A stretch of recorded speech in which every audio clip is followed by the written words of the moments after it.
महर्षि, अगर घर वालों की आज्ञा गुरुदेव की आज्ञा में से किसी एक को चुनना हो तो किसको चुने या किसके विरुद्ध हो जाए? अगर गुरुदेव की आज्ञा का पालन करोगे तो घर वालों के विरुद्ध हो ही नहीं सकते। घर वालों की आज्ञा के पालन में तो गुरुदेव के विरुद्ध हो सकते हो, लेकिन गुरुदेव की आज्ञा पालन करने से घर वालों के विरुद्ध हो ही नहीं सकते, क्योंकि गुरुदेव ही एक ऐसे जो सब में भगवत दृष्टि करा दे।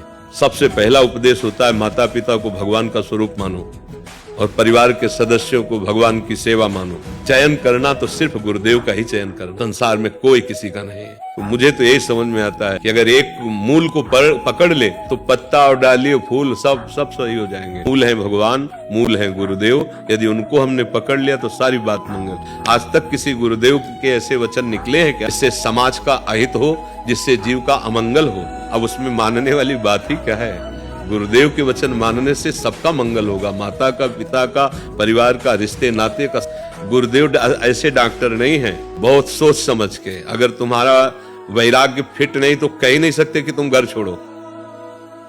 हाँ, वैराग्य की ज्वलंत स्थिति है तब वो जब कहेंगे घर छोड़ो तो पूरे घर की जिम्मेवारी भगवान के हाथ दे देंगे। गुरुदेव को अभी समझा क्या है? गुरुदेव को समझ लोगे तो ये प्रश्न ही खत्म हो जाएगा कि हम उनकी बात माने कि उनकी बात माने। बात तो गुरुदेव की ही है और कोई मानने योग्य है ही नहीं। गुरुदेव की बात के आगे तो भगवान की भी बात फीकी है।